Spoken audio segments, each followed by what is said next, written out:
Welcome to today's edition of the Rush 24/7 podcast. Yes, America's Anchorman is away. Rush will return on Tuesday. This is your undocumented Anchorman, Mark Stein. Honored to be here. It was supposed to be one of our other guest hosts today, but they were swept away by one of the melting Himalayan glaciers that resulted from President Trump's withdrawal from the Paris Climate Accord. You may have seen all the terrifying pictures on your screen already from the reaction to the president's speech yesterday. Fortunately, I think we're on, what is it, the 28th floor here in New York? Because the water from the melting ice caps is already up to about the 24th floor, so we should be good for the next couple of hours or so. But when I was here yesterday, President Trump made the announcement at 3 p.m. Eastern Time from the Rose Garden. And at 2:59 p.m. Eastern Time, when I said goodbye, I wasn't still, there was all this, he's going to do it, and then it came through that he was going to be a little bit in and a little bit out, and I wasn't quite sure whether he would do it or not. And he did do it. And it was excellent. And he was terrific. And the line about how he was elected to represent the people of Pittsburgh, not Paris, was a magnificent line.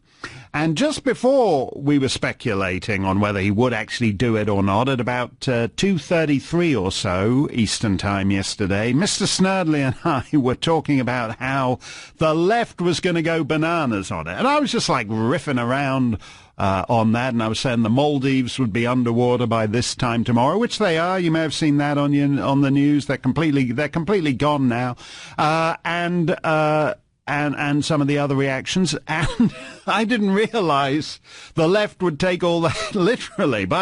He started speaking, the president, yesterday at about 3:20, and by about 3:47. The left had already gone bananas, and by about 4:15. CNN already had helpful graphics showing that major world cities would be underwater as a result of U.S. action. So we're gonna break all that down for you, because you're probably thinking, normally we're kind of fairly relaxed on Friday because it's the weekend, people are getting ready to relax and everything, but you're probably thinking, where can we flee to? Where can we get to higher ground in time to survive the climate apocalypse? Is it too late? Have they closed the bridges out of town? Well, bring you up to date on all the climate apocalypse news in the remaining hours of life here on planet Earth. But even though it is the last few hours of life on planet Earth, it is also the end of the week, and you know what that means. Live from New York City, it's Open Line Friday! Yes, Open Line Friday, 1-800-282-2882. You know how this works, from Monday to Thursday. A highly trained broadcast specialist is in full control of the content of this show, but there is no highly trained broadcast specialist here today. He was flattened by a polar bear dropping out of the skies. The polar bears are falling from the skies as we speak. They're dying, but the last polar bear fell from the sky and killed the highly trained broadcast specialist. So that means we have no control of the content of the show on this specific climate apocalypse edition of Open Line Friday. So you can call up and talk about the climate apocalypse. You can talk about what your favorite Hillary Clinton excuse is. She was continuing her Wine-a-thon tour yesterday. She was at the Javits Center, where she was supposed to be giving her victory speech on election night, and instead she's shown up 7 months. No, they couldn't get the deposit back. She bought all those fireworks as well. I think they sold them for 10 cents on the dollar to somebody. But she was at the Javits Center. Did she blame the climate apocalypse for the reason she lost no, that comes after the Macedonian content farms. By the way, the Macedonian content farms are broiling. The content crop at the Macedonian content farms is going to be terrible since Trump pulled out of the Paris Climate Accord. And We take this very seriously, the Paris Climate Accord here, so we're going to bring you up to speed on some of the more moderate, tempered reactions to it. The Democrat super donor Tom Steyer, who spent more money to less purpose than I think anybody on the planet did in the last electoral cycle. But Democrat super donor Tom Steyer said that Trump is, quote, committing a traitorous act of war against the American people. Patricia Arquette, a member of the distinguished Arquette acting family, says, serious questions. Can millions of people launch a class action suit if the U.S. pulls out of the Paris Accord for negligence? The planet, Mother Earth can launch a class action suit all by herself. It'll be the biggest class action suit. There's 7 billion people versus Donald Trump. United States Senator Kamala Harris, there is no planet B. This disastrous decision threatens the world our children and children's children will live in. There's not going to be any children's children. Your children won't get a chance to have children because, according to John Kerry, they'll all die of asthma as early as this summer. Your kids are going to die. They're going to die this summer. They're going to die. Mark Ruffalo, another distinguished actor. Shame on you, Donald Trump, as people lose their lives, homes and economic opportunities to your childish refusal to honor Paris Agreement. If this is true, he will have the death of whole nations on his hands. By the way, if you call in 1-800-282-2882 and the First Nation is scheduled to die in about 43 minutes. And if you can guess which nation that is, you will win. You will win the exclusive fully loaded edition of the Honda Paris Accord that we're giving away today. So 1-800-282-2882. Mark Ruffalo says the death of whole nations is on Trump's hand. The distinguished crockumentary maker, Michael Moore. Trump has just committed a crime against humanity. This admitted predator has now expanded his predatory acts to the entire planet. So the distinguished grabber of lady parts that he was exposed as in the weeks before the election, the earth is your mother, as the environmentalists say, and he's just grabbed Mother Earth by the lady parts. That's what Trump did yesterday. Mr. Sulu from Star Trek, George Takei, says, Trump is having the U.S. pull out of the Paris Climate Accord. Too bad someone didn't tell his father that he should have pulled out too. That's lame. Lame. I like Mr. Sulu. He's nuts politically. That's a lame gag. Kirk wouldn't have gone for that. Author and educator Bill McKibben from the New York Times. 200 years of science blown up by an ignorant man. He's destroyed 200 years of science. Of course, it's not just the fact that he's ended humanity, he's blown up 200 years of science. It's also a hate crime. The ACLU says this is a massive step back for racial justice and an assault on communities of color across the U.S. Because the first communities to broil and fry are going to be communities of color across the United States. You know how that is going to work. It'll be like the white neighborhoods, the gated communities. They'll be fine for a while longer, but it's going to be communities of color that fry first. It's right. Well, Chicago will be too hot to go out and kill people and shoot people, and it's like the murder rate is going to come down because everybody will be dead. That's how that's going to work, Mr. Snerdley, because it's basically the express check-in. Trump's killing everyone. So if you're listening, if you're like a Chicago gang member and you're planning on going out and shooting people this weekend, there's going to be nobody else left to shoot. They'll all be dead. Trump's done that for you. Assad Rehman of the charity War on Want says that Trump pulling out of the Paris Agreement is a reflection of a real mindset of a neo-colonial white supremacist. This is what white supremacists do. They're broiling. He's frying the planet. It's not enough. This is what the old-style colonials just go out and colonize little bits of it. He's not wasting his time with that. He's just going, kaboom, you're all dead. French President Emmanuel Macron is offering refugee status to American scientists. To become a refugee in France, you don't just have to be some Syrian jihadist anymore. They're taking Syrian jihadists and American scientists. Just make sure you fill in the correct refugee form when you land at the airport. To all scientists, engineers, entrepreneurs, responsible citizens who are disappointed by the decision of the President of the United States, I want to say that they will find in France a second home. So, if you, and this is what I liked about it, Monsieur Macron, he said his last line in English as he warned the president, make our planet great again. Make our planet great again. We will get to a lot more. We will get to a lot more of the world's reaction. Because as I said yesterday, the great thing about this is it makes all the right people nuts. 1-800-282-2882. It's the Climate Apocalypse edition of Open Line Friday. Lots more still to come. As the planet broils, the excellence in broadcasting, substitute host level, continues. Rush returns Tuesday. Mark Stein sitting in on this Climate Apocalypse edition of Open Line Friday.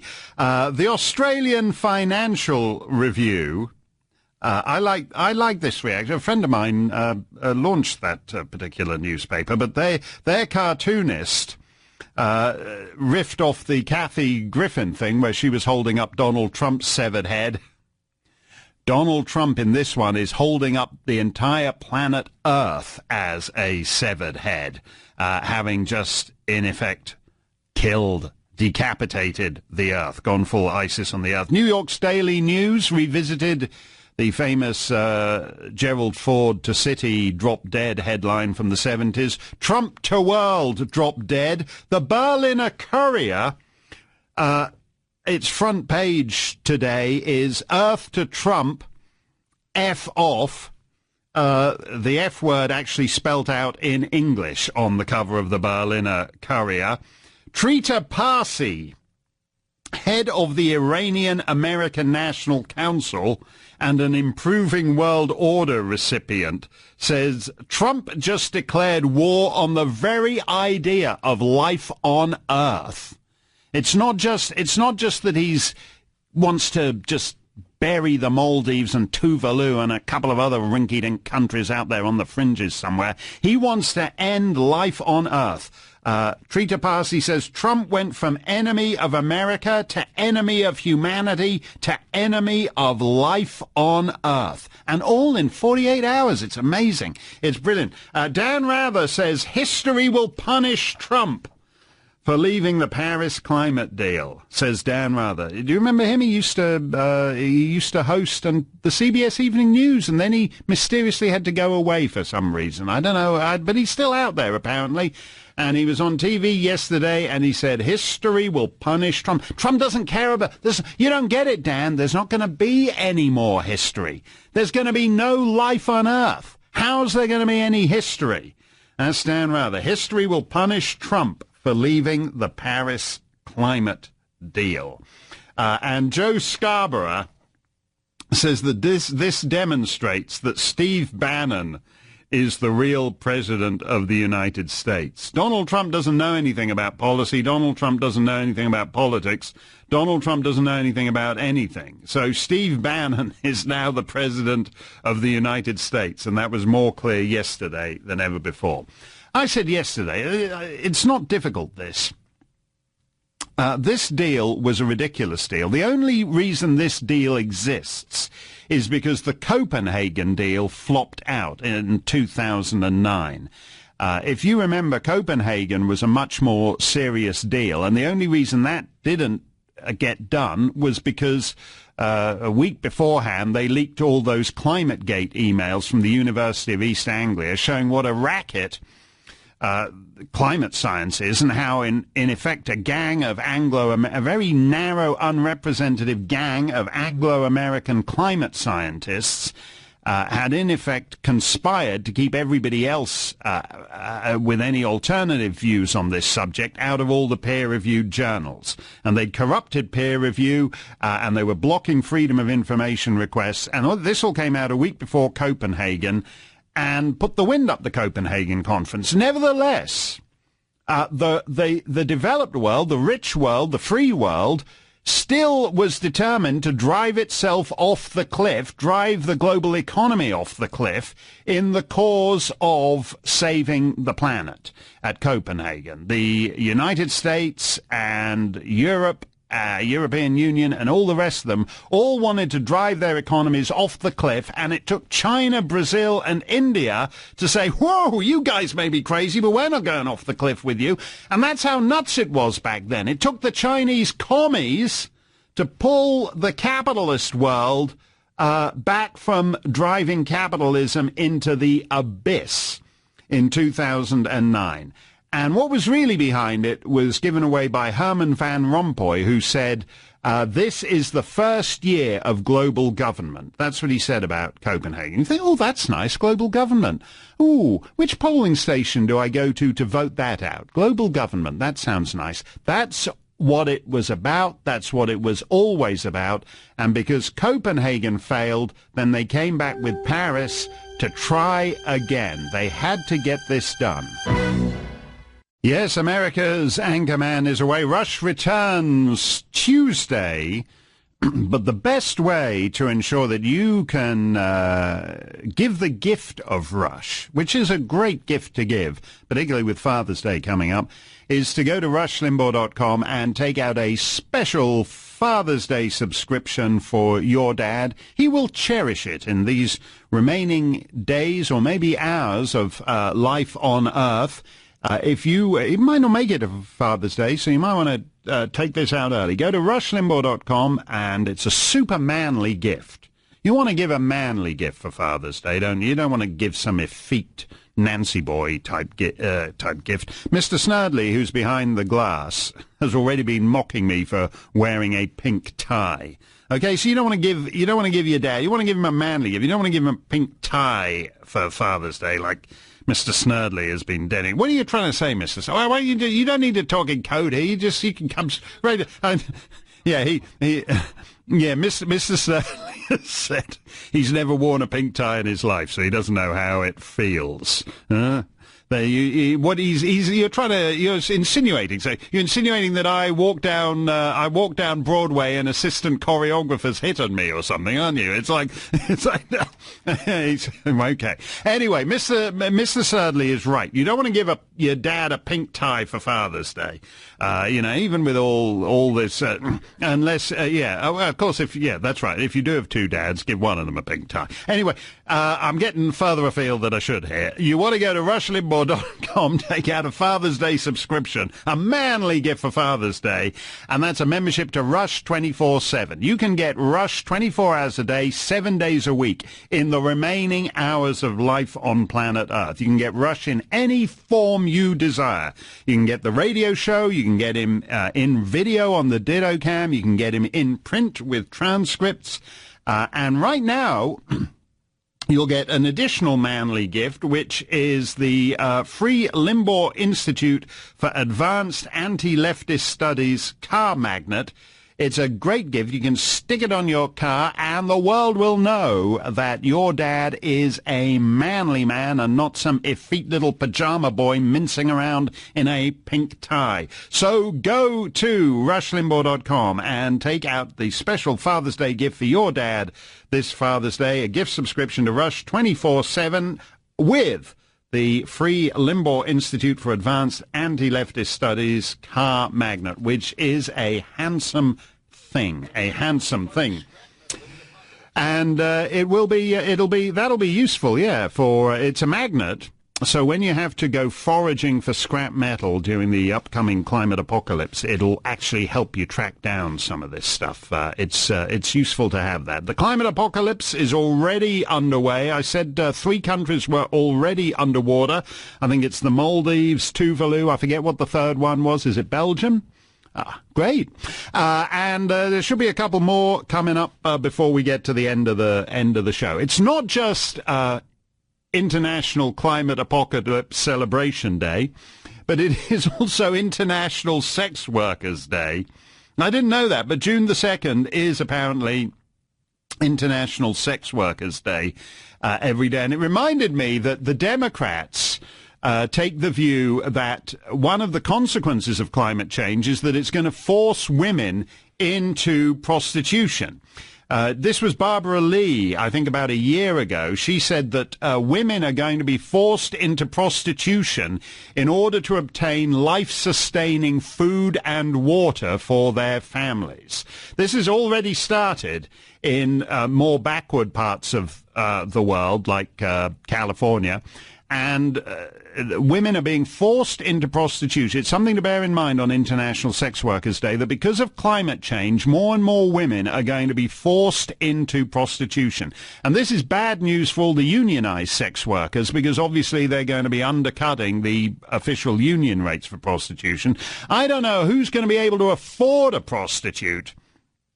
It'll just be these environmentally minded celebrities, I guess, like Leonardo DiCaprio and Mark Ruffalo. None of the rest of us. By the time this takes hold, none of the rest of us are going to be able to afford prostitutes. But Barbara Lee, Representative Barbara Lee, we should bear in mind her words on International Sex Workers Day, that women across the planet, because of climate change, are going to be forced into prostitution. If you've already been forced into prostitution, give us a call. 1-800-282-2882. Actually, at that Copenhagen Climate Conference, in order to help save the planet, Danish prostitutes were actually giving freebies out during the Copenhagen Climate Conference to climate conference delegates, because that's how environmentally minded Danish prostitutes are. So it all comes together, the big picture. International Post-Trump Climate Apocalypse Day and International Sex Workers Day. It's also International Donut Day, because if you take a donut, that's what the world is going to be like in about 36 hours. It'll still be circular, but there'll be a big broiling hole burned through it from the North Pole to the South Pole. Both polar ice caps will have melted by the end of today's show, and there will be a massive hole in the planet, just like it is for International Donut Day. So we're tying it all together here. International Donut Day, International Sex Workers Day. If you're one of the few people who can still afford a prostitute, be thoughtful and take your international sex worker a donut on today's International Donut Day. They always appreciate it. It's something to leave on the dresser with the $20 bills. Is just put a nice little donut there for them. It's thoughtful. It's thankful. They'll appreciate it. There's a lot of bad news around, and somebody just called Mr. Snerdley just now and said, what about the hole in the ozone layer? Speaking of International Donut Day, that's what the ozone layer. Do you remember that? It was like one of the first environmental things to catch on. They banned aerosol cans that you used to use to spray on your armpits and to save the ozone layer, because your armpit was killing the planet. So in order to save the ozone layer, they banned aerosol cans and aerosol sprays. And in fact, this came out a year or two back. The ozone layer has healed. And apparently what caused it to heal was the global warming of the 1990s. And the melting, I think it's at the South Pole, if I remember correctly, but the melting ice at the South Pole caused the ozone layer to heal up. So there's no hole in the ozone layer anymore. And this just gets, I don't know whether this is in the Paris climate agreement. I don't know whether they got to this around page 4,732, but this is why you need to be really skilled at this stuff. Because if we were to totally reverse global warming, the hole in the ozone layer would open up again. So it's about, you want just enough global warming to keep the hole in the ozone layer healed up. As I understand it, you might conclude from this that nobody knows nothing about this stuff, because they told you in the 70s that your armpit was to blame for the hole in the ozone layer, and now it turns out that, in fact, the global warming of the 1990s helped close, and the melting ice helped close up the ozone layer. It just goes to show. But you don't have to, anyway, this was a caller that Mr. Snerdley got, and I wanted to address the call. You don't need to worry about the ozone layer. That was so last century. Forget about that. If you're going to a cocktail party this weekend, people say, if you're like in Malibu, and like you go round to a cocktail party at Barbara Streisand's place, and because she's worried about rising sea levels, so the cocktail party's being held on the roof, and you get there and she's clinging to the eave. You don't want to show that you're totally out of it by bringing up the ozone layer, because that is just so last century, man. You got to keep up to speed on this. No one cares about the ozone layer anymore. Forget about the ozone layer. Nobody knows what it is. People only think about it on International Donut Day, and they say, "Oh, look at that donut. Kind of reminds me of the hole in the ozone layer." So don't mention that. That's fixed. The global warming cured the ozone layer, so you don't have to worry about that. We will talk about the climate apocalypse, Hillary excuses. Hillary's apology for losing tour, her excuses tour, is getting worse and worse. She was at the Javits Center. I don't know where she is today. She'll be on an ice floe somewhere.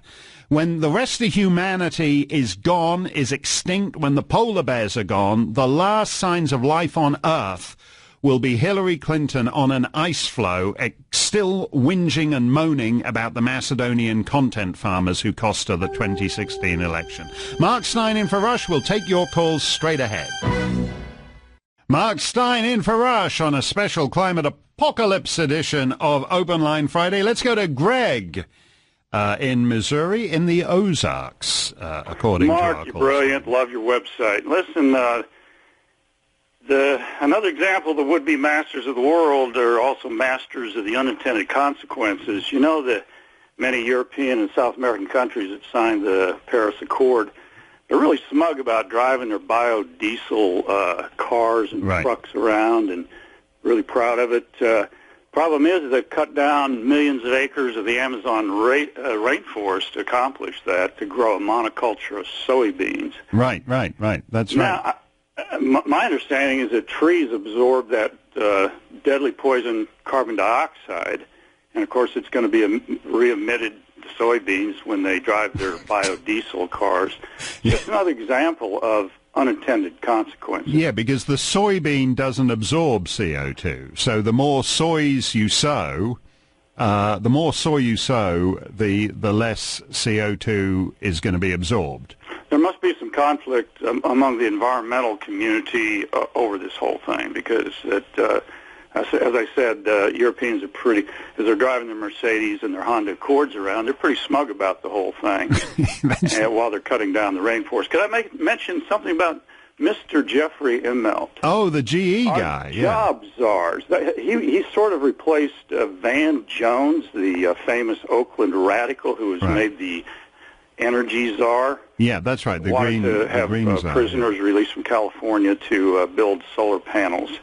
Anyway, Jeffrey was replaced him and made the job czar. Right. And he almost immediately, he's the CEO of General Electric. Right. He almost immediately sent his entire imaging division from Waukesha, Wisconsin, to China. Right.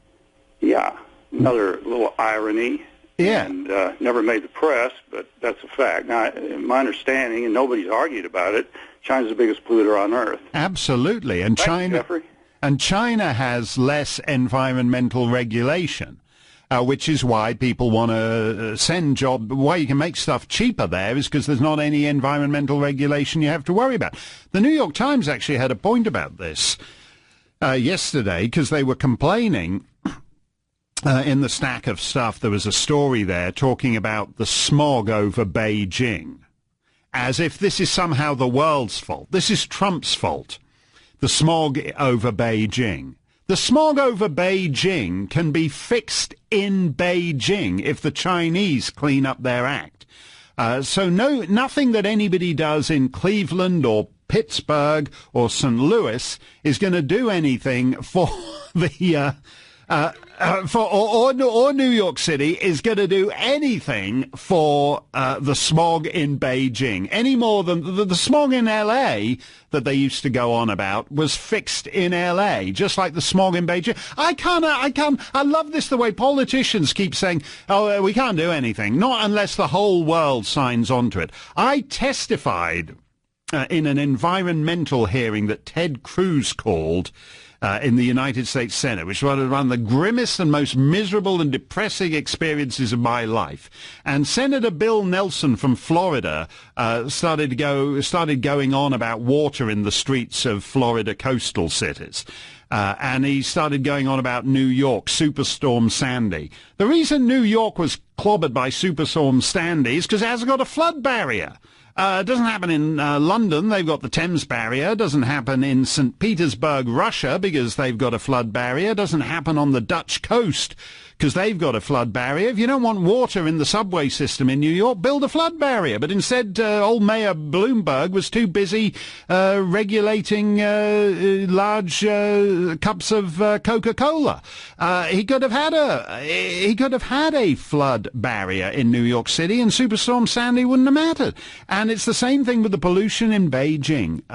Most of these things could be actually that have practical consequences could be solved locally, but people are not solving them locally. And as a result, people are going, and that's the other thing about this deal.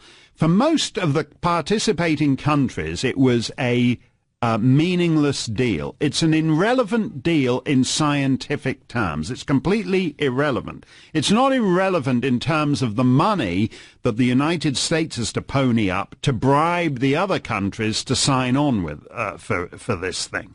But it's completely irrelevant, this deal, to anything to do with the planet. And that is why France, Germany, and Italy have just said, the president, this was one of the fun things he said yesterday, he offered to renegotiate the deal. And Germany, Italy, and France have just said, forget it, loser. We're not renegotiating anything. It's this or bust. They have decided. They got together and they decided what the planet needed for the next 100 years. They've figured it out. And it's completely accurate. All the scientists are agreed that this meeting determined exactly what the planet needs until the year 2100. And the idea that Trump can come along and say, can we take another look at it? Forget it. It's done. It's chiseled in granite. This is the plan. We're sticking to the plan. It's the Soviets. They were modest fellas, and they only had 5-year plans, those communists. They just had like a 5-year plan here, a 5-year plan there, but we make a century-long plan and we stick to it. This is how it's going to go. So the French, Germans, and Italians have just told Trump, get lost, we're not renegotiating it. And that's good news, because that was the biggest bluff of all when he said, I'm happy to renegotiate this thing. They don't want to know. They don't want to renegotiate it. Mark Stein for Rush. Open Line Friday. Lots more still to come. Elon Musk, the Tesla guy, Elon Musk has resigned from the President's Economic Council in protest against the withdrawal from the Paris Climate Accord. So that is great. He will be reducing his carbon footprint because he'll no longer be flying in on his private jet into Washington to have meetings of this President's Economic Council. Also, the chairman of Disney, who was also on this Economic Council, has also resigned from it in protest over the Paris Agreement withdrawal. So he won't be flying in on his private jet into Washington anymore. This is great news. All our leading environmentalists are now reducing their carbon footprints by not flying in to meet with the president on his Economic Council. So the chairman of Disney has resigned from the Economic Council. It's a whole new world. The colors of the wind have dissipated and turned brown, gray, and toxic.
Yes, America's anchorman is away. Rush will return live on Tuesday, assuming there is a planet for him to return to.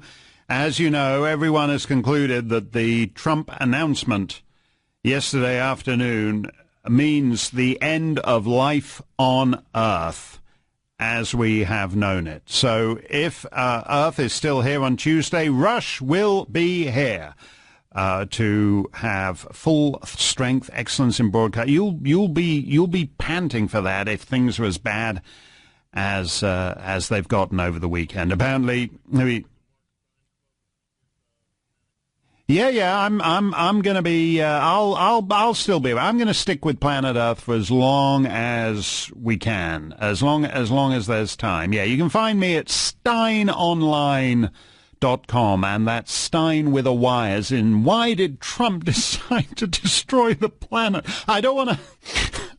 Leonardo DiCaprio's in tears. I thought it was just the melting ice caps, but it's just, I thought the Pacific Ocean had risen and swamped Rodeo Drive, but it's just Leonardo DiCaprio sobbing at what Trump has done for entirely selfish reasons. He's just destroying the planet to prove a point. As Fareed Zakaria said on CNN, Yesterday was the day that America resigned as leader of the free world. So that's it. I love the way these guys never use that phrase during the Cold War, when there was a free world and an unfree world, and they never took that title seriously, leader of the free world. But now America has resigned as leader of the free world and has joined the ultimate coalition with Syria and Nicaragua. They're the only three countries. It's 195 countries that signed the Paris Climate Accord. It was down to 192 about an hour ago because the Maldives and Tuvalu have already been washed away, and I think a third one as well. I can't remember whether it was Belgium or the Netherlands. I think Luxembourg's gone. Jean-Claude Juncker was denouncing Trump yesterday, saying you can't just pull out of this thing. It's a non-binding agreement, and it will take you years to get out of it.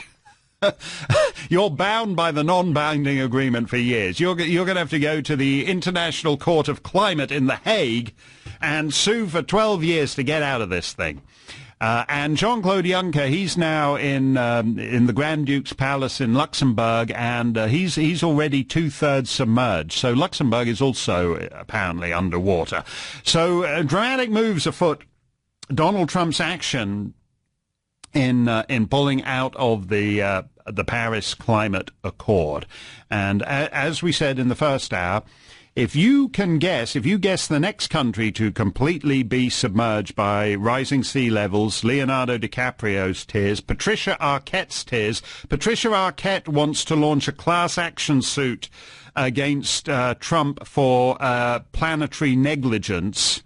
And you know how it goes with the crazy judges infesting this system. She'll have no difficulty finding a court that will entertain that. All 7 billion people on the planet are going to bring a class action suit against Donald J. Trump for planetary negligence. That's what Mr. Snerdley wants to know who Patricia Arquette is. Patricia Arquette is one of the Arquette sisters.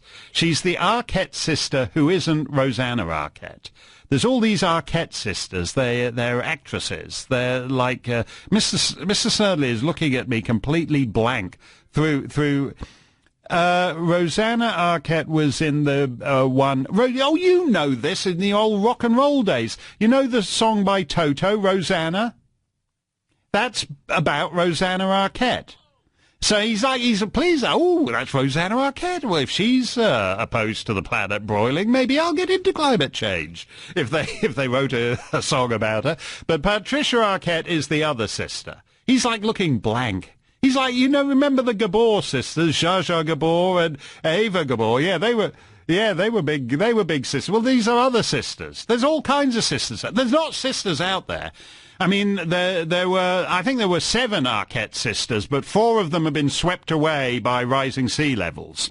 So Patricia Arquette is one of the last Arquette sisters out there, and she wants to bring a class action. 7 billion people are going to bring a class action suit against Donald Trump. You know that this is the end of the week, and even as the planet fries, some things do not change. Live from New York City, it's Open Line Friday! Yes, we are on the 27th floor here. The floodwaters are up to the melting ice caps, up to the 26. Oh, no, this is just the rising Atlantic, isn't it? When the melting ice caps hit, we're going to be flash frozen.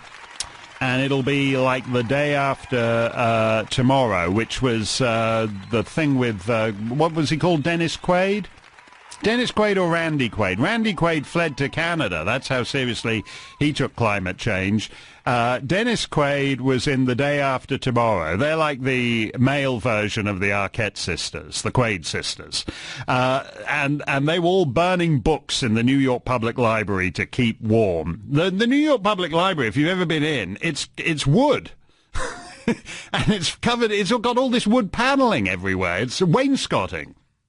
If you've ever seen the home improvement shows, that's what that wood that's stuck to the side of the wall is. And generally speaking, it's easy to pull it off and light a fire with the wainscoting. But they were burning the books. They were in the day after tomorrow. They were tearing pages out of books and burning them to keep warm, even though they're in a wood-panelled room. You have to feel sorry. That's the other great thing. By the way, if we're talking about will the Democrats retake the House in 2018, no, because when the climate apocalypse hits, they're going to be sitting around burning pieces of paper to keep warm. That's how bad they are. That's how bad their survival instincts are. And it's the guys who burn the wainscoting that are going to survive and sweep the House in 2018. But we are not just following the climate apocalypse. Obviously, if at the moment it's just peripheral countries that are being swept underwater, but if like a major world power disappears in the course of the show, if say Germany is underwater in an hour and a quarter, we will bring you up to date, and we will break it. If Russia is, Vladimir Putin, of course, has planned all this with Trump, so I think it's safe to say the Kremlin will not be underwater by 3 p.m. Eastern, but as major powers, global powers, vanish from the face of the earth during the climate apocalypse, we will update you on that. And don't forget that if you predict the next country to go, you could win the fully loaded Honda Paris Accord that we're giving away today on the show. Other news today, because it's Open Line Friday, so you can talk about anything you want to. People are complaining that even as he killed the Paris Climate Accord, the president did not utter the words climate change. He seemed to think it was something to do with some kind of financial shakedown of the United States, and all to do with giving gazillions of dollars to third world dictators for nothing at all. It was nothing to do with the fate of the planet in that sense. So they're all berating him for not even using the words climate change. And they're all suggesting that he's some kind of, are you now or have you ever been a climate denier, that he won't even use the words climate change. It's a third-rail phrase for Donald Trump, says this one headline. But people are also looking at the upside of the planetary apocalypse, that it will bring an end to Hillary Clinton's excuses tour. She's only got a couple of stops, then she's weeping and a wailing, and that's causing problems too. The Javits Center was underwater yesterday, just from her tears for losing. The DNC is furious with Hillary. They didn't mind when it was the Russians who were blaming. She was blaming for her loss. They didn't mind that when it was voter suppression and Scott Walker in Wisconsin that she was blaming for her loss. They didn't mind when she was blaming the American people for being such horrible sexists as to not want to vote for the most qualified candidate ever to come along. But now she's blaming the DNC. They are sick of her. They're lying there in the middle of the road as Hillary's bus leaves tire tracks all over them, and they don't want to be down there under the bus with all the other people that she's thrown down there. She said they're fed up with it. They're fed up with it, and they're not. And they're saying this is all about. This is what a Democratic National Committee spokesperson said. This is all about the last campaign. And really what Democrats should be focusing on is how do we empower the DNC to have the best data resources to win races this year in 2018 and 2020. In other words, get lost, Hillary Clinton. You're the past. You're over. You're done. You're as underwater as the Maldives and Tuvalu. You're over. Forget it. Get lost. And it is one of the few upsides of the climate apocalypse that the Hillary Clinton excuses tour, the list of excuses, they didn't mind. The Democrats are fine with this up to a point. They didn't mind when she was blaming the Russians. They didn't mind when she was blaming American sexists. They didn't mind when she was blaming Scott Water. They didn't mind when she was blaming Macedonian content farmers. But now that she's blaming the DNC, they have had it with Hillary, and she is over. Go back to giving your big seven-figure diarrhea speeches for the Clinton Foundation. Oh, the Clinton Foundation, that's also already underwater, apparently. There's no one in the Clinton Foundation today. Mark Stein in for Rush, 1-800-282-2882. It's Open Line Friday, and we will take all your calls straight ahead.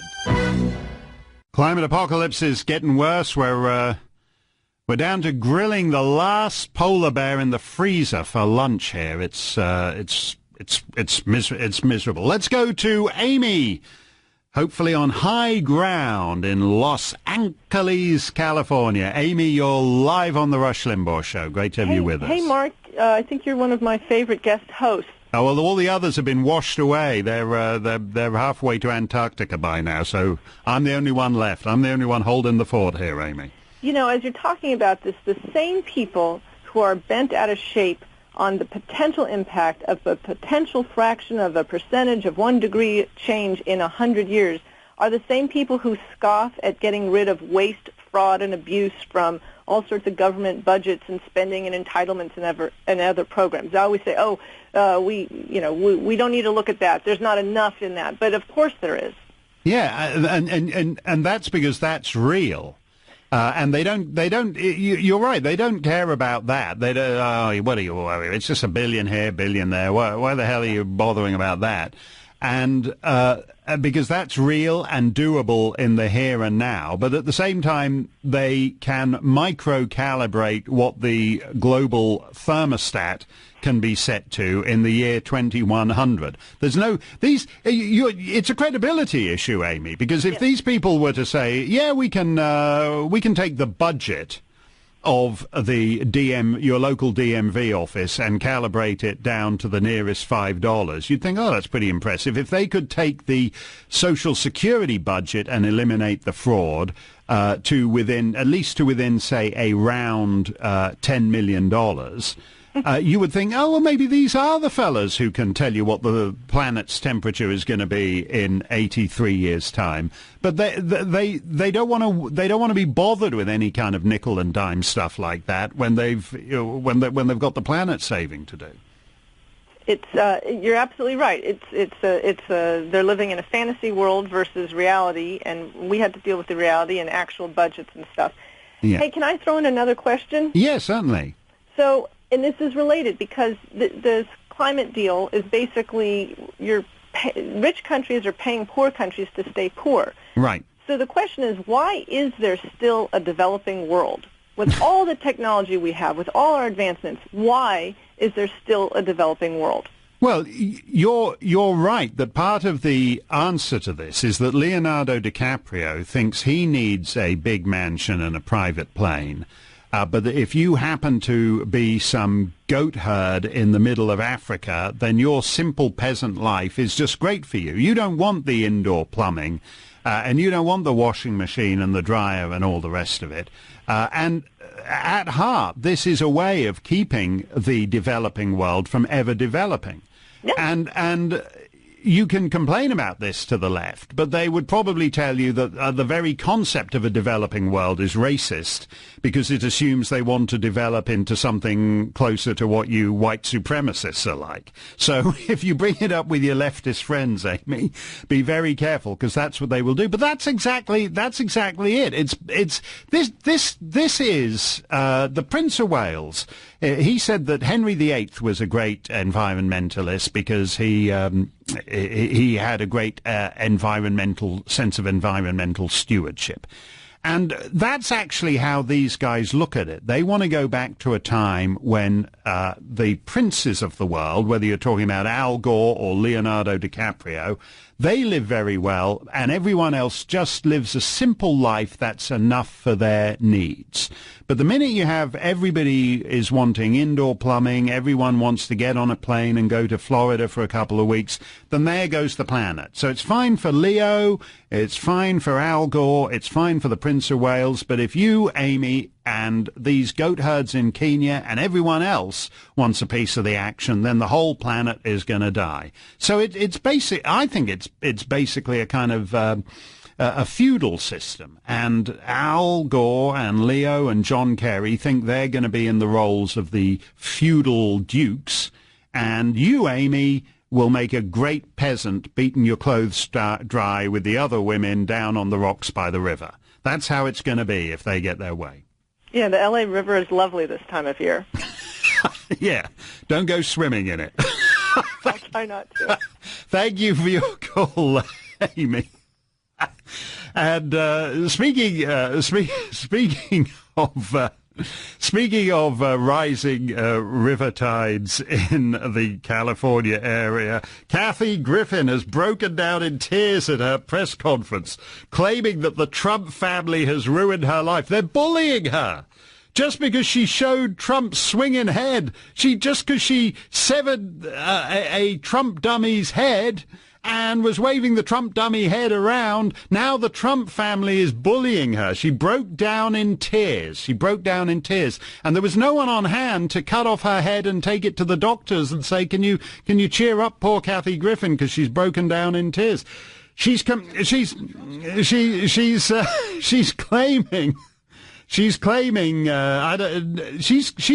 that the Trump family is bullying her because she appeared with Trump's severed head. I mean, isn't that totally unreasonable? You know, you get this from the jihadists. I mean, these guys, they behead. You see them, the ISIS guys. They behead somebody and then they give a press conference complaining that the family whose guy they beheaded is now getting at them, and it's traumatizing them, and it's beginning to upset them that these guys are just bullying.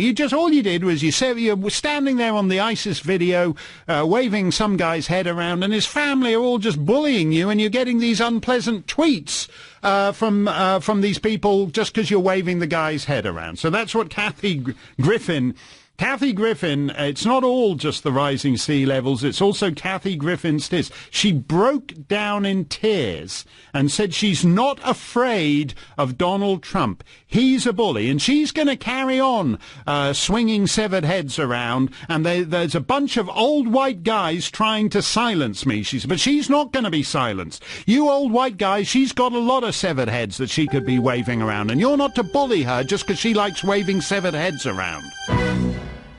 There has never been a better time to take out a subscription to the Limbaugh letter. If you go to rushlimbaugh.com and you can hit the Limbaugh letter button, you'll see it up there on the website. And you can get it in digital and print editions. This makes a great gift for Father's Day. If you want a nice manly gift for Father's Day, take out a subscription for the Limbaugh letter. You will get an extra issue free. So you'll get 13 for the price of 12. And Rush's bonus report on 15 ways to beat liberal lies. I love looking at the Limbaugh letter. The May issue had a great interview with Tucker Carlson in there. And on the front of the current issue, the new June issue, why are the losers still running the show? The big question, and with Rush leaning up against the big question mark. And you can go to rushlimbaugh.com, take out a subscription to the Limbaugh letter. And I know you're probably saying, why would I take out a year's subscription when the planet is frying? The whole powder keg's gone up. The sea levels are rising. Countries are falling underwater. Bodies, the seas, oceans full of churning, full of bodies. The polar ice caps are melting. As we mentioned in the last segment, in the film The Day After Tomorrow, the beleaguered liberals, after New York City is flash frozen and they're all freezing and shivering, they hole up in the New York Public Library and they burn pages from the books. So if you take out a subscription to the Limbaugh letter, you get 13 issues for the price of 12, and that gives you more pieces of paper to burn as you're shivering and freezing during the global apocalypse. There's already food shortages being reported all over the country. Kathy Griffin is down to her last severed head. That's what they're going to be having for dinner tonight. It looks like it's been in the freezer for a while. My God, is that Strom Thurmond she's waving around? I don't know. Anyway, it's it's bad news. She's down to her last severed head. Meanwhile, some things never change, even in the global apocalypse. It's not just Hillary Clinton who is calling out the Democratic National Committee. Also, African-American women are calling out the Democratic National Committee because they lost the presidency last time round because of states like Pennsylvania, Wisconsin, and so they're thinking now they need to appeal to white men. And as Kathy Griffin said at her press conference, it's white men who are out to get her. No respectable political party should be encouraging white men. Wherever they are, they should be staying home and not voting, the white men. There's still some of them out there. And Kathy Griffin saying it's old white men who are out to get her, at the same time as the Democratic National Committee is figuring, how can we get some more old white men? And Maxine Waters and the other colossi of the Democrat Party are saying no. The Democrat Party needs to forget about all these old white men. They're dead. They're dead. They're going to be, they're all rich white men. They live in waterfront property, beachfront property. They're going to be washed away in a couple of hours. It's in the cheap places and higher ground that you're going to find the new thing. And they're saying it's what Hillary called the coalition of the ascendant. Bill wanted to get the white men back. Hillary said, forget it, they're gone, they're never coming back. And she had the coalition of the ascendant, because the population, I think the black population of the United States is 11%. That's about right, isn't it? Something like that. So you take that 11%, then you take the gay population of the United States, which has got to be up to, 27, 28% by now? And I'm just going from walking around here, Mr. Studley, and staring you in the face. Then you take the transgendered population, which has got you take the Muslim population, it's got to be about 30% there. And then you take the transgendered population, which again has got to be up to about 43% by now. And you add it all up, and the Democrats are going to sweep to power. And so Maxine Waters and co are understandably furious at the Democratic National Committee wasting its time going after the last 7 old white guys out there in the country. This is the kind of data mining that actually Hillary was talking about, because they've identified all these groups, the 11% black population, the 16% Muslim population, the 28% gay population, the 32% of the population that are transgendered, the 41% of the population that are intersexual, and they have decided that if you add all these ones up, they will sweep to power. This is the kind of data mining that Hillary was talking about when she was at that conference the other day. So anyway, they're saying, forget about the white men. White men are just people who bully Kathy Griffin. She's standing there. Don't you hate this? The ISIS guys are like this. They sit around in Raqqa. They've had a good day. They've chopped off 5 guys' heads, and they're all sitting around there. And then the calls start coming in. Oh, Mohammed, whose head you chopped off because he let his wife go out without the burqa. Yeah, well, we just had a call, like his aunt is saying you're mean-spirited. And all the jihadists are saying, oh, God, no, I don't get it. All I'm doing is waving around 7 heads, and there's all these people trying to get at me. And Kathy Griffin is now reduced to the same kind of weeping and a wailing. All the Trump family is trying to bully. Barron Trump is bullying her. Barron Trump is bullying this 11-year-old kid, this lippy 11-year-old kid. Why doesn't someone just slapping him around a bit and send him to his room? The 11-year-old kid is bullying her because she's waving his dad's severed head around. Oh, for heaven's sake, Barron, grow up. Kathy Griffin's just, it's edgy comedy. Jim Carrey said that's what comedy is about. Comedy has to cross the line. Jim Carrey's there saying, he stands with Kathy Griffin. And he has, wouldn't you like to see Jim Carrey's severed head being waved around by somebody? He's got this big beard. He's got this like jihadist beard. She looks like the kind of infidel whore that gets set alight for not wearing a burqa. But Jim Carrey actually looks like a jihadist. He's got the full jihad. Well, no, David Letterman's is more of a Santa Claus beard. But Jim Carrey, anyway, he's with Kathy Griffin. You know, this is it. The civil discourse in this country is just deteriorating. What's it come to when some punk 11-year-old boy starts bullying you just because you're waving his dad's severed head around? I'm with Kathy Griffin on this. It's disgraceful what's happening in America.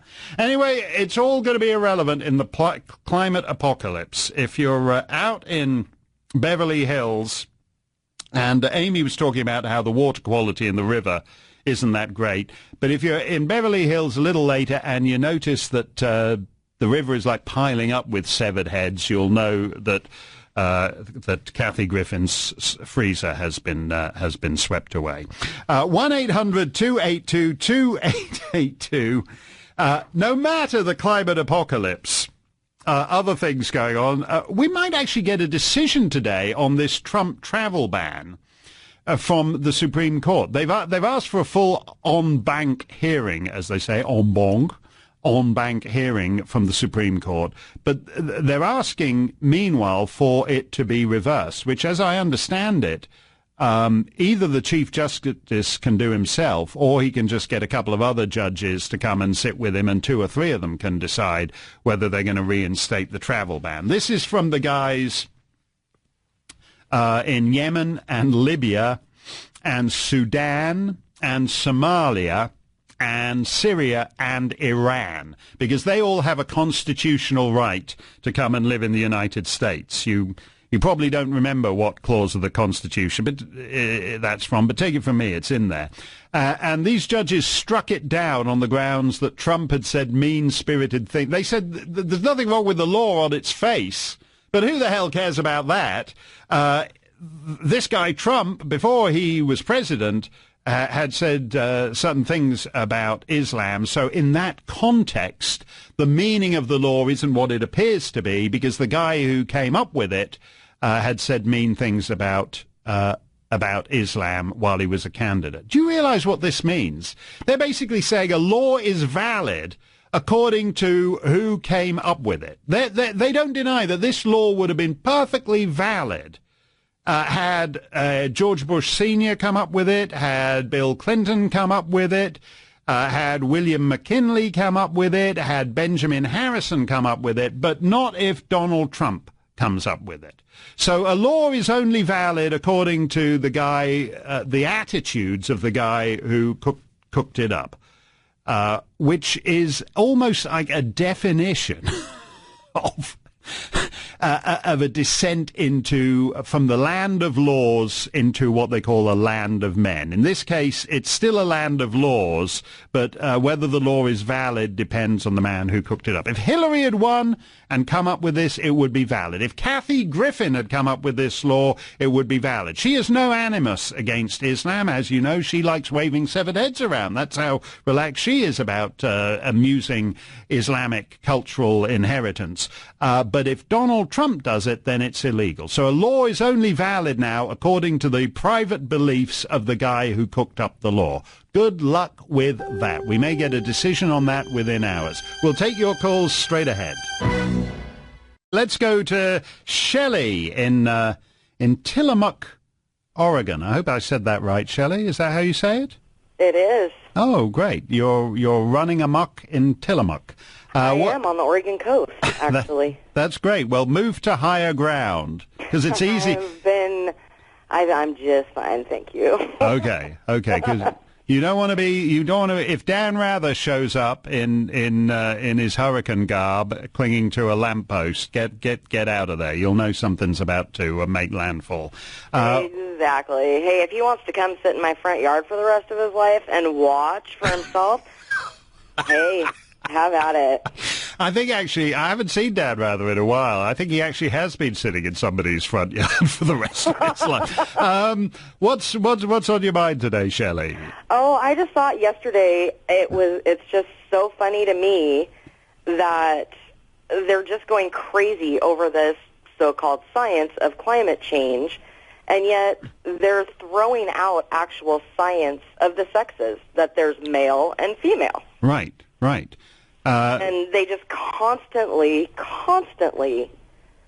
are just double standards, the hypocrisy. Yeah, because if you don't sign on to the so-called consensus on climate science, then this just demonstrates that Republicans are anti-science, because if you don't believe what they say, you don't accept science, you're anti-science because you don't accept climatology. But these are the same people who say biology is entirely irrelevant. That doesn't matter. Biology is just a social construct, basically. Correct. Yeah, and they're and actually, not only is biology a social construct, but they're prepared to spend whatever it takes to overcome it. So that if you're minded to transition from male to female, they'll pump you full of hormones. They'll to change the way your body acts, so that you start growing different kinds of parts in different kinds of places. And that science is apparently something that can be, if a man wakes up one day and decides he wants to be a woman, science is irrelevant to that. Exactly. And I guess that trumps what you were actually born equipped with. Yep, that's right. And it's interesting, too, because they accept that at a certain... Well, they don't even accept it as science, because they say you were... If you listen to the way people talk now, they say they were assigned a gender at birth, as if it's just some government bureaucrat who has arbitrarily handed out the boy-girl cards in the maternity ward at the hospital. They say... Well, didn't you know that if well, let me put it this way, in creation of a baby, if you do it in certain positions, that's supposed to be the outcome of the sex, correct? Really? I don't know why we're laughing.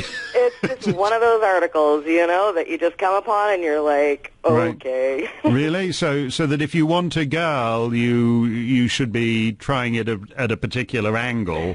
Exactly. Okay, I'll pass that on to I think it's the Crown Prince of Japan, who the Emperor of Japan apparently he's going to be abdicating in the next couple of years, and I believe his son only has one daughter. And the daughter can't inherit the chrysanthemum throne under Japanese rule. So I'm going to suggest to the Crown Prince of Japan that if he takes Shelley's advice, I don't know how this works, it's probably complicated. You get up on one knee and balance yourself against with the hand on the end of the bedstead and do it hurricane style. We'll pass that tip from Shelley along to the Crown Prince of Japan, just in case he's minded to sire any daughters, as the chrysanthemum throne sinks under the water. Is Japan underwater yet? I gather the South Island of New Zealand's just gone, so we're down to, I think it's only 187 countries are the ones that signed the Paris Climate Accord are still with us. They're dropping like flies out there. Mark Stein for Rush, lots more still to come. Mark Stein in for Rush on America's #1 radio show. Mike Ryder tweets that Kathy Griffin waving Trump's severed head around is wrong because she's engaging in Islamic cultural appropriation. This is true. It's like wearing a sombrero on Cinco de Mayo. It's like that. It's like having just stealing another person's culture, which is one of the most deplorable things you can do. And that's what it is. And I hope these jihadists actually take this seriously, because it's a serious business, this cultural appropriation. If everybody starts severing heads, then what are they going to do? It's like just stealing another person's culture. So this is Kathy Griffin waving her severed head around, not her severed head, Donald Trump's severed head around as cultural appropriation. Some things never change. Senator Richard Burr, Republican, says that health care deal is unlikely this year. I don't want to go all Kathy Griffin, but there is a place for severed heads in political life. The Senate has said that it's unlikely to be a healthcare deal this year. Don't worry, this isn't the climate apocalypse. Even if there were no climate apocalypse, the United States Senate wouldn't be doing anything.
Yes, Rush is away for a couple of days. He will return live on Tuesday to take you through the 80% of next week with authentic, full-strength excellence in broadcasting, assuming there is a show for him to return to. Basically, Trump blew up the planet yesterday. That's what the left is saying. It's all gone. It's over.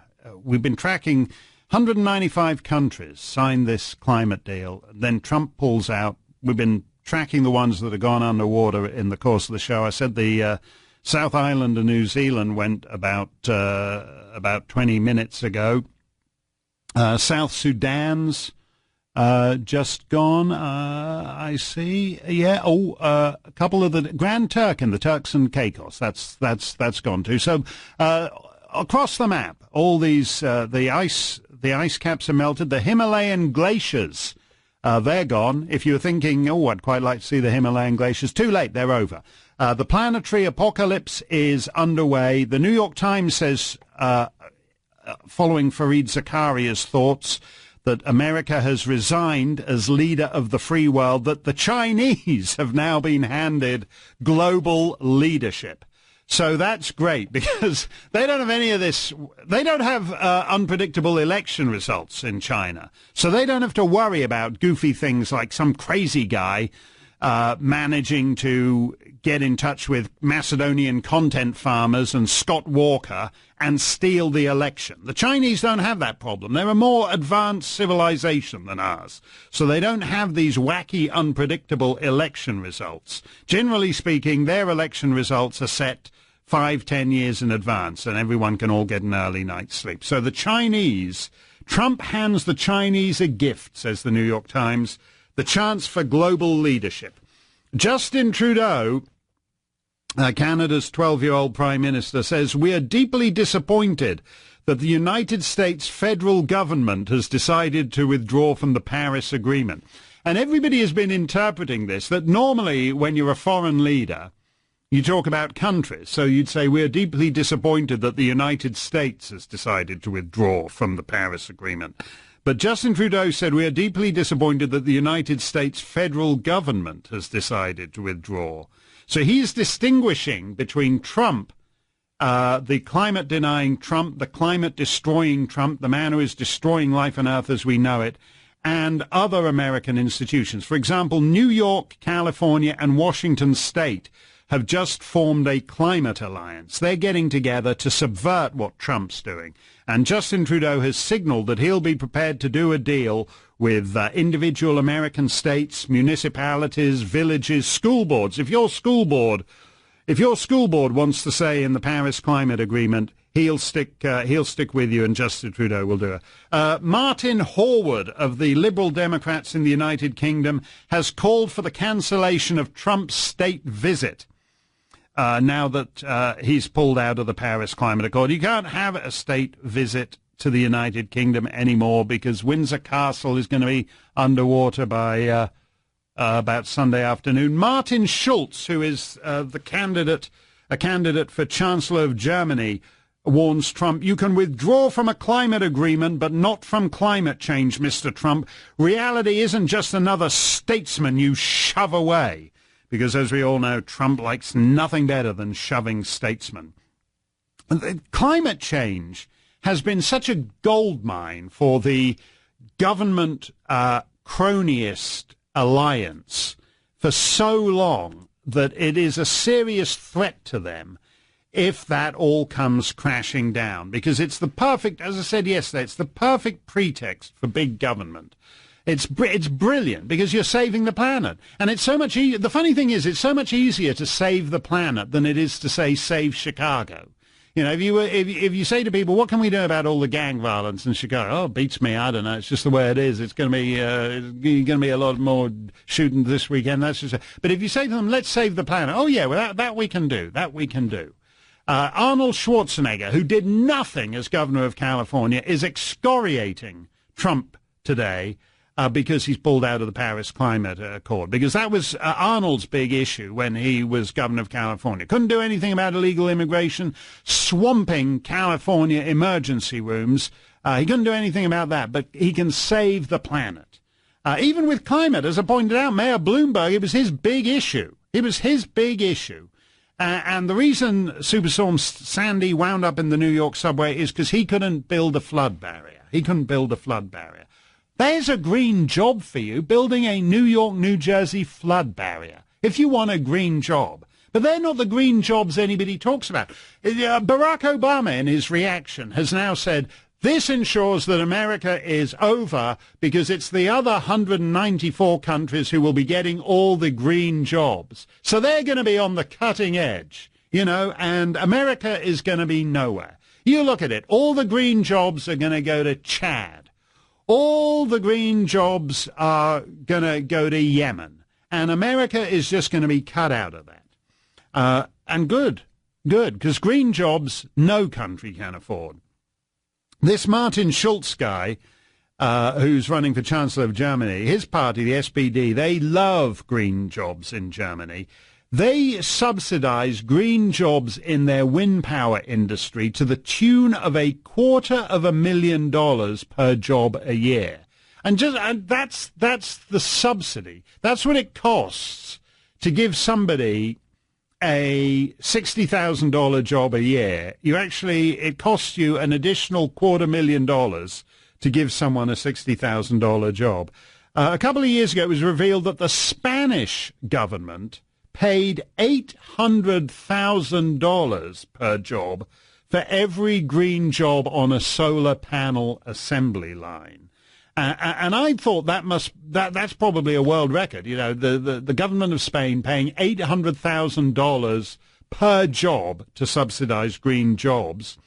But then the Obama administration, it was supposed to create, it had a clean technology program that was supposed to create or save 65,000 jobs.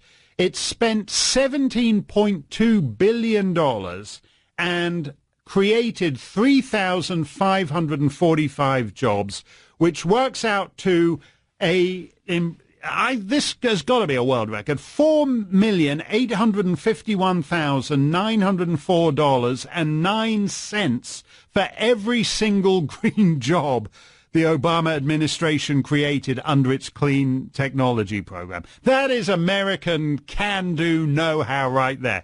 The Germans, just some nickel and dime, $250,000 subsidy per green job. Those cheapskate Spaniards, just 800 grand per green job. But the Obama administration, $4,851,904.09 per green job they created. $17.2 billion to create 3,545 jobs. That's what Donald Trump pulled the plug on yesterday. And it was a great... I was talking yesterday. I was all kind of nervous in the 3 hours beforehand because there's no doubt Donald Trump has... had a difficult time in some aspects of the last couple of months, and that in some cases where he's outsourced it to Congress, their proposals on Obamacare have either been insufficient, as in Paul Ryan's, the Ryan Care bill in the House, or non-existent, as in the case of what we just heard from Senator Burr in the Senate, where he says they're not going to get to Obamacare this year. But with what he did yesterday, he was back to the Donald Trump of the campaign. And when this German candidate says reality isn't just another world statesman you can shove around, Mr. Trump, he's actually got it wrong. This is Donald Trump the realist. Donald Trump who understands that there's a difference between striking an attitude and actually accomplishing something. And politics these days is so much attitude. The European Union guys are classic at this. They don't really have policies. They have attitudes. They sort of, Monsieur Macron, we mentioned a couple of hours ago, Emmanuel Macron, the president of France, he's announced that he is willing to take in climate science refugees from the United States. So there's now 2 refugee programs to get into France. If you're wondering how to get into France, you can either be a Syrian jihadist or you can be an American climate scientist. They're all now in the French refugee program just when you get to the check-in line, because the Syrian jihadists still go through the express check-in. You've got a little more paperwork to fill in if you're an American climate scientist. But they're basically, he's as welcoming as you. Monsieur Macron is going to be as welcoming of you as Angela Merkel is of Syrian jihadists. If you want to just come down and live in France, he's there on the nude beach at Saint-Tropez waiting for you. The nude beach, they're all actually, you can't actually see anything because all the nude women are 2/3 underwater right now, but you can get there to the French nude beach and he will accept climate scientists fleeing the Trump terror, and you can be taken into France. And this is what was so great about yesterday. This reaction actually demonstrates the insanity of the world we live in. And I watched yesterday, it was a big, a couple of weeks ago, the 100th anniversary of the Battle of Vimy in the First World War. It was a big battle, particularly for Canadian troops. And so they had a 100th anniversary commemoration. And the Prince of Wales was there, and Prince William and Prince Harry and Francois Hollande, who was still then the president of France. And Francois Hollande basically said that these guys died at Vimy Ridge in the First World War in order that the world could reach a climate deal at the Paris Climate Conference. When the terrorists killed a big bunch of French citizens in Paris, he said the best way we can fight back about this is reaching agreement at the Paris Climate Conference. Almost all global politics from the Western world now is pointless, attitudinal posing. And Trump is a businessman, and he doesn't want to waste his time with this. And it was a beautiful thing he did yesterday. A beautiful thing. It was like the Trump of the campaign trail, where he just dispensed with all the speechwriters' evasions that the other candidates use, and he just blew straight through it, and he talked the way regular people talk. And that was what was great about it. No one will miss this deal. No one will be harmed by this deal. The planet will not be impacted by America's withdrawal from the deal. And if other countries want to go broke, bribing third world dictators to pretend to do something about climate change, that's up to them. But he said America is not going to be part of it. That's a beautiful thing. We'll take your calls straight ahead. Mark Stein for Rush on the Excellence in Broadcasting Network. Let's go to Chris in Wickford, Rhode Island. Chris, you're live on Open Line Friday. Thank you, Mark. Good to talk to you. Hey, good to talk with you, too. What's on your mind today? Couple of things. First, I've been, since the time I've been on hold, I'm here looking at the Atlantic Ocean rising, and it's up about 2 feet, but hasn't breached the seawall yet. Right. So, yeah, there'll be a little bit of, Rhode Island is going to be, there's not going to be much of that. There's not going to be much of that. No, we're going to be next on the list. Yeah, that's... My question, Mark, is it's a little bit of advice that I'm asking for. My senator, Sheldon Whitehouse, is going to be in Rhode Island on Sunday doing a town hall. And I'm sure you know much better than I do. He's an extreme advocate for climate change, global warming, and I wanted to bring up the subject of him trying to enforce RICO laws right against businesses and corporations that disagreed with him. Right. What would you suggest? I'm in a very hostile environment because it's a very liberal state. And I know I'm going to get a political answer, but if you had the chance, I don't know if when you did your Senate hearing, if he was in that. No, Markey was. I mentioned him. Ed Markey was there who defended him. I mentioned Whitehouse, I think, in my introductory remarks, because, as you say, he wants to use the RICO laws to effectively put people in jail who disagree with him. He wants to criminalize differences of opinion. And you should ask him about that, because you should make the same point that I made in my introductory remarks to the Senate, which is that only very weak ideas require protection from criticism. And he's now demanding actually something rather more than that. He's not just saying the stuff that most of these people do. He's not just bringing civil prosecutions like this hockey stick guy who's suing me. He's actually demanding criminal prosecution, RICO laws be applied to people who disagree with him. That's actually moving us into into the same kind of territory as Turkey. If you insult President Erdogan in Turkey, the criminal laws are used against you. If you disagree with Sheldon Whitehouse wants the criminal laws used against you. And you should ask him what's so dangerous about dissenting views on climate science that he has to demand criminal prosecution for people who have a different opinion from him. Because he's disgraceful and that. He's actually unfit for office, Chris. Well, I agree with that, and I appreciate that. That's a very easy way to answer that or to ask that question of him, if I get a chance to get through the screener. But who knows?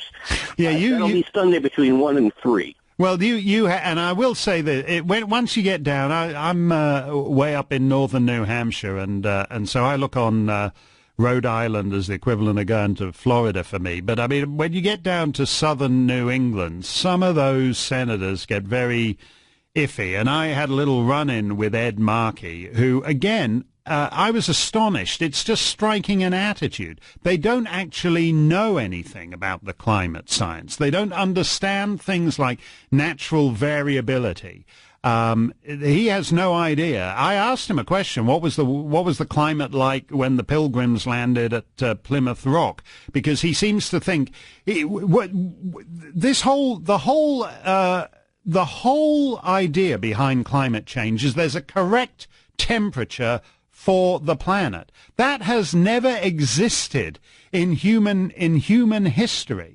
And Sheldon, what I would be interested in knowing is if Sheldon Whitehouse accepts the idea of natural climate variability, and if so, what he thinks that natural variability is.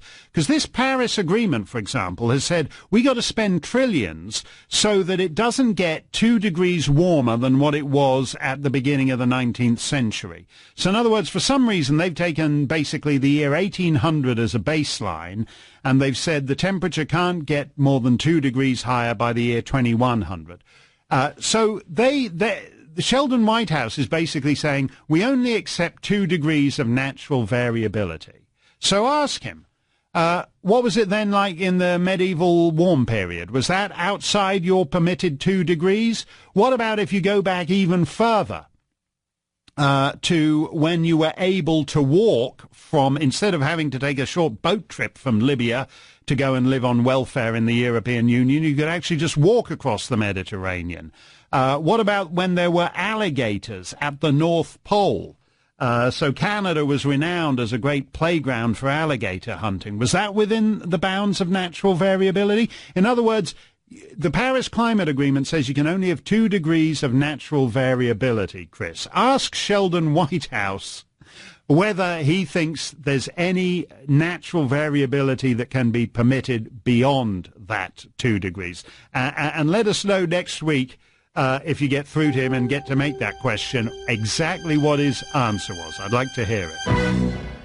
Hey, great to be with you. Rush will be back Tuesday, but don't forget that if you go to rushlimbaugh.com and become a Rush 24/7 subscriber, you need never be discombobulated by a sinister foreign guest host ever again. A Rush 24/7 subscription is terrific. You get the archive, you get all the great stuff from previous decades. It's all there lurking. On the Rush 24/7 site. You can get Rush in any form you so desire. So you can get the radio show, you can get him on the Ditto Cam, you can get transcripts, you can get the brand new Limbaugh Institute for Advanced Anti-Leftist Studies car magnet, which is a handsome thing that you will be proud to display on your motor vehicle. It will look better. By the way, after the new climate guidelines thing where they get rid of all the SUVs and you're just driving around in some teensy-weensy little hybrid, the nice car magnet will look even better on it because there'll be much less vehicle surrounding it for the car magnet to get. So it'll be mostly magnet with a little bit of motor vehicle attached to the back of it.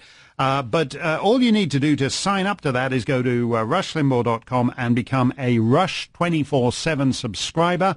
And you won't have to worry about guest hosts. It's like all the guest hosts have just been fried as the planet broils and the planet burns, and it'll just be Rush 24/7 to your heart's content. Just go to rushlimbaugh.com and become a Rush 24/7 subscriber. It's Open Line Friday, Climate Apocalypse. These may be the last calls we ever take on this show because the planet may not survive the weekend. So let us go to David in Foxborough, Texas. David, you're live on the Rush Limbaugh Show. Hi, Mark. I appreciate your satirical humor very much. But I wanted to say I think President Trump has probably given us our own version of Brexit, away from a one-world government. And so Right. It's the American exit, so maybe we could call it Amexit. Amexit. EXIT. Yeah, I will say this. You're right about this, David. When I was just looking at the news yesterday, and then when I woke up this morning, it very much reminded me. I happened to be in London at the time of the Brexit vote, and it's exactly like the reaction. The reaction from the left to this climate deal is exactly like the reaction in London to Brexit on the morning afterwards. So they're stunned. They can't believe that it's happened, and their go-to is instantly to predict that the world is going to end. And in the case of Brexit, they were predicting that Britain would be broke, that the economy would collapse, that people would be fleeing the country, everyone would be getting to Heathrow to get on the last flight out. And with this one, it's even better because they're now predicting the planet. Well, it's the end of life on Earth, but it's very much the same. It's very much the same. They cannot believe that when that elite conventional wisdom is not conventional to millions, or wise to millions of their fellow citizens. Yes, I totally agree. And I think actually it may be just the opposite of destroying the planet. I think he's maybe even saving the world from an elite's plan to take over one world order. Right. I mean, I think that's absolutely right. As I said earlier about the Copenhagen thing, Herman Van Rompuy, who is this curious Belgian fellow who was president of the European Commission at the time, said 2009 will be the first year of global government. Well, who voted on that? Who asked for that? Which school gym do you go to vote on global government?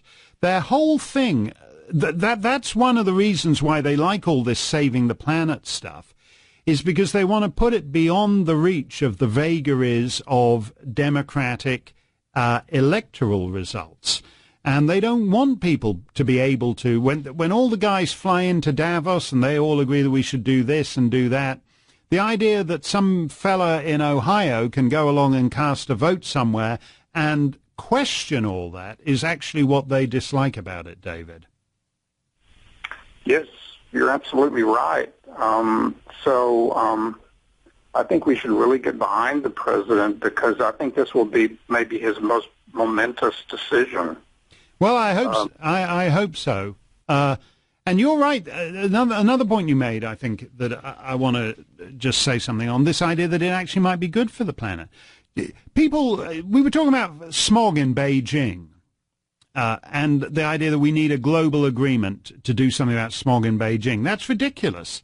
Beijing can do something about smog in Beijing, just like L.A. did something about smog in L.A., which used to be a lot worse.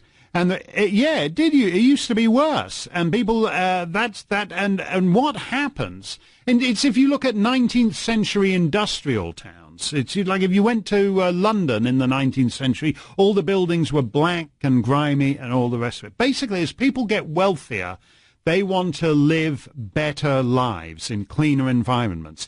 That's why, for example, when people were going on about remember when Bush wanted to do oil exploration in the Arctic National Wildlife Refuge, and Pat Leahy and all the Democrats went crazy about it because they wanted to preserve the world's largest pristine mosquito breeding ground. And in fact, all the moose and all the other stuff up there actually like the pipeline. They like warming their butts on the pipeline. The animals love it.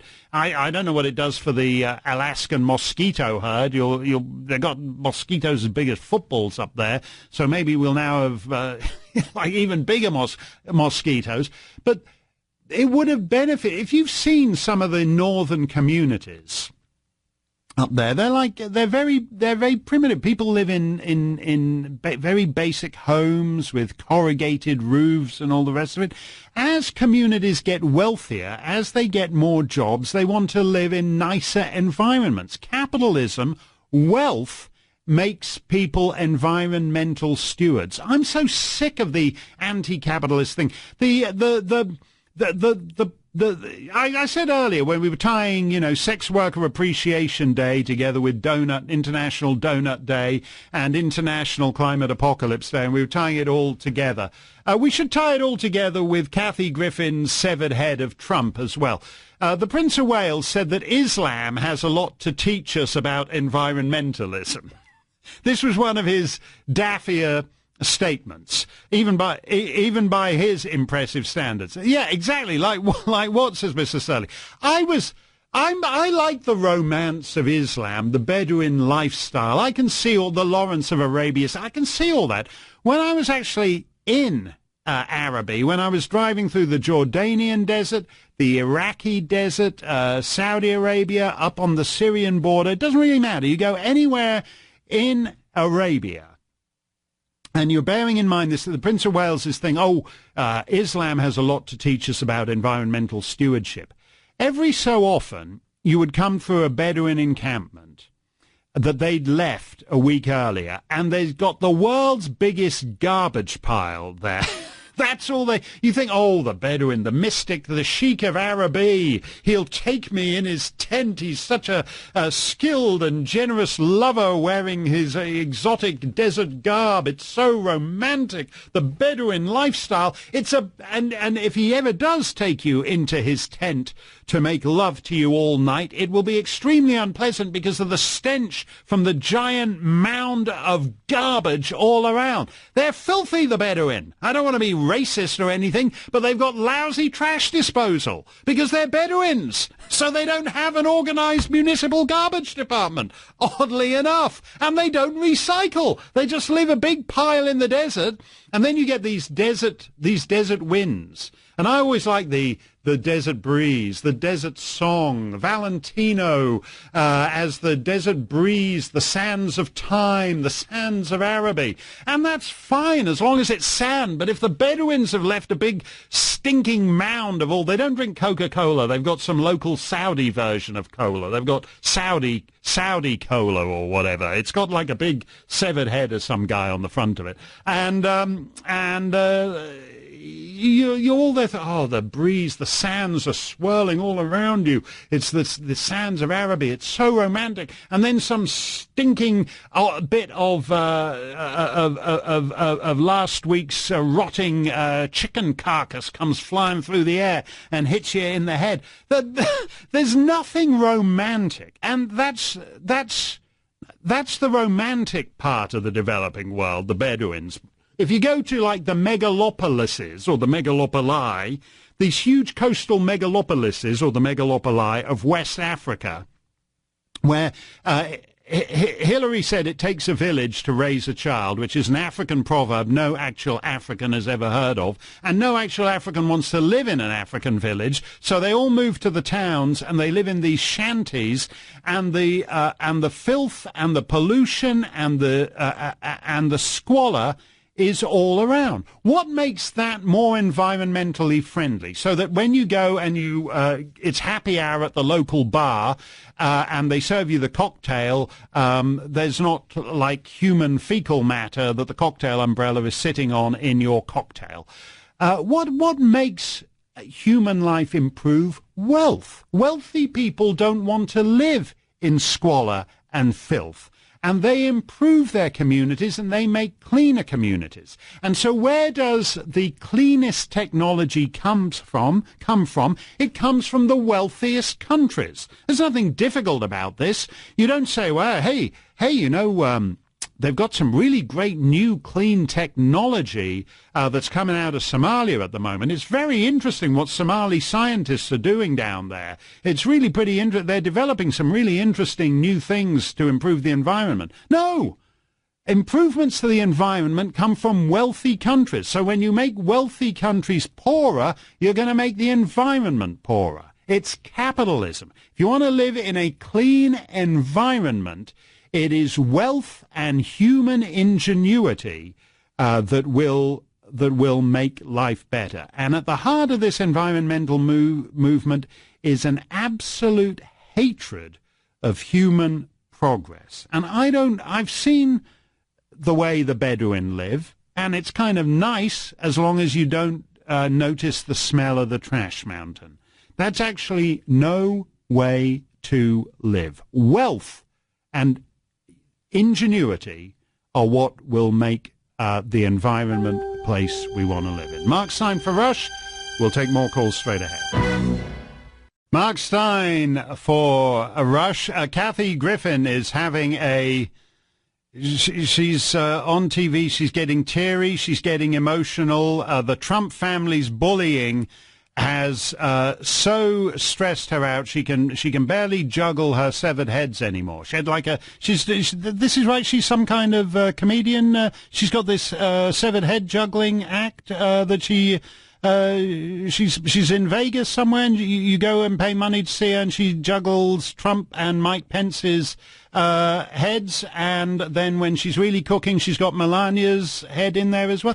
And now the Trump family is being so mean-spirited. This little pump kid she's complaining about, this Barron Trump guy, he's like 11 years old, and he's just like bullying her because she's waving around his dad's severed head, and he doesn't realize that that's edgy comedy. And Kathy Griffin is complaining that the Trump family are bullying her. I just can't stand that. I've seen that, like Jihadi John, that guy who was beheading American hostages in Syria and Iraq, all over the Islamic State. He had that thing too. I mean, he got a bad press from waving around those severed heads. This is you've got to feel sorry for Kathy Griffin, that somehow there's these people who don't understand that waving around severed heads is just what it means to have cutting-edge comedy. Cutting-edge comedy. It's a literal cutting-edge comedy. Yeah, that's right. Jihadi John got droned, didn't he? So if Kathy Griffin better watch out. Barron Trump has really got it in far. Incoming this weekend. Anyway, she won't be on CNN this New Year's Eve, which is distressing to me. I always liked the bit where she'd be all kissy with Anderson Cooper, because who doesn't find that a turn on? That's great. Anyway, it's the climate. There's going to be a New Year's Eve. It's the end of the world. There's no new year. The sands of time have run out, and the world is coming to an end. The climate of... I'd love to know what can Trump... I mean, this actually is the end of the planet. What is the left going to do for an encore?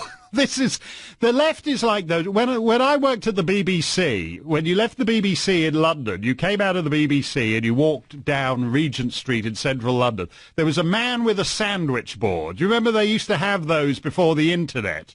And he used to have a thing saying the world will end at 12 midnight. And it was something, he had a list of reasons why it would end.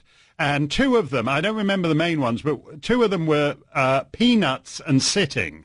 So peanuts and sitting would bring the world to an end at midnight on Tuesday. And then you think to yourself, well, what is the guy going to do on Wednesday when the world doesn't end? On Thursday when the world doesn't end? They don't care. They don't care. They just move on. They get this, and the entire left now is like the world is going to end at midnight. And Elon Musk says the world is going to end, and Emmanuel Macron says the world is going to end, and Patricia Arquette and maybe even Rosanna Arquette say the world is going to end. What are they going to be doing on Monday if we're still here? Mark Slide for Rush. We'll close it out in a moment. The apocalypse is upon us. Don't let that ruin your weekend. Rush will be back on Tuesday, and I will be here on Monday. Working 3 days. That's almost like a real job. I've earned myself, I think, the polar bear tartare at the restaurant around the corner. Got to get there before they sell out of it. We will see you Monday. Rush back Tuesday.